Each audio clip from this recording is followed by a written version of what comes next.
Assalamualaikum warahmatullahi wabarakatuh. Kami dari Kelompok 1. kelompok kami akan memaparkan materi tentang bab 1 dan bab 2, manajemen sumber daya manusia dan manajemen strategi. Berikut videonya. Selamat menyaksikan. Now you storming out my house in the middle of the night. I'm trying to.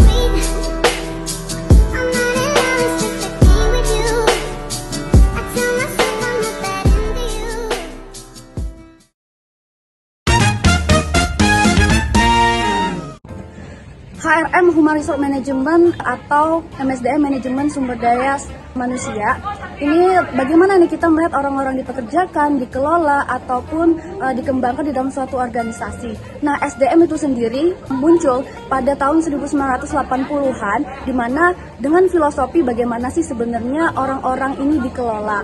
Nah, Boxall ini juga mengungkapkan ya pendapatnya bahwasanya SDM ini terkait dengan misalkan dari pengetahuan, keterampilan, lalu juga ada yang namanya energi dan juga ada jaringan.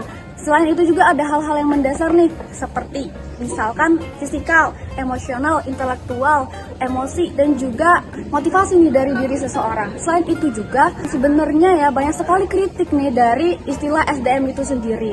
Nah, contohnya dari Alster by and Koster nih, dia berpendapat nih bahwasanya istilah SDM ini menurunkan nilai manusia nih, karena apa? Karena disamakan nih dengan yang namanya bahan, disamakan dengan yang namanya uang, dengan juga alat praktek lainnya, dan juga mereka berpikir nih bahwasanya istilah SDM ini lebih ke mengeksploitasi manusia untuk menghasilkan yang namanya nilai ekonomi. Baiklah, materi selanjutnya akan kita bahas yaitu sumber daya manusia. Human Resource Management memiliki kerangka konseptual yang kokoh dengan beberapa pilar utama. Yang pertama, ilmu perilaku. Pilar ini memahami bagaimana individu dan kelompok berperilaku dalam organisasi dengan memahami motivasi, persepsi, kepemimpinan, dan dinamika kelompok.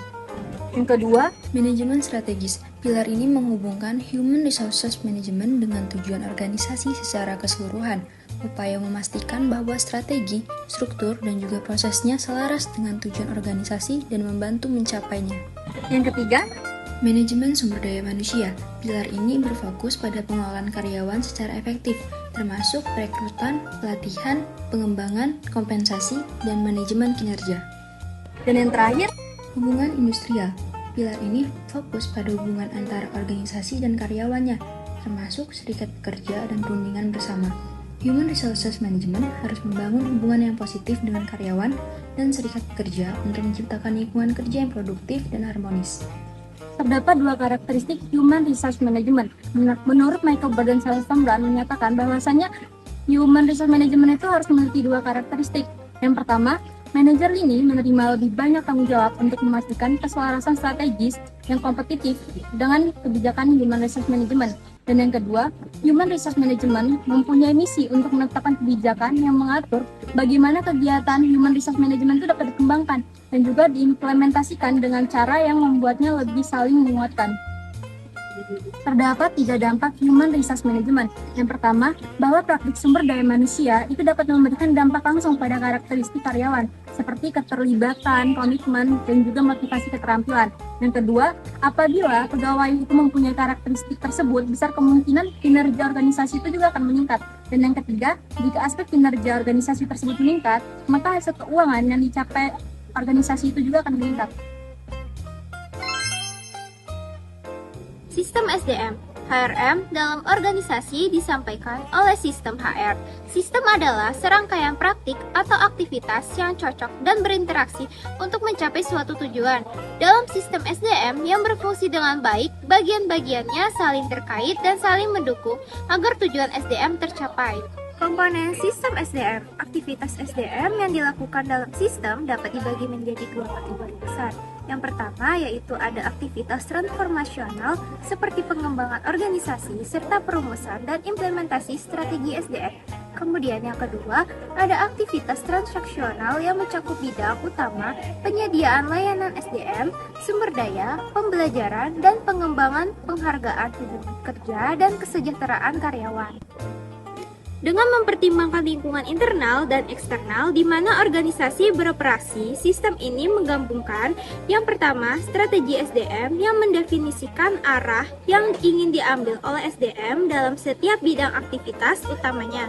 Kemudian yang kedua, ada kebijakan SDM yang menetapkan apa yang harus dilakukan oleh SDM dan memberikan pedoman yang menjelaskan bagaimana aspek-aspek spesifik SDM harus diterapkan.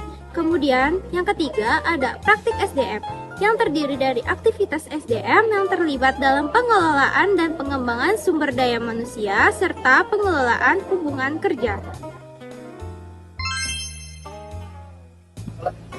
Selanjutnya, hubungan MSDM dari kinerja organisasi. MSDM dapat memberikan nilai tambah dan membantu mencapai keunggulan kompetitif.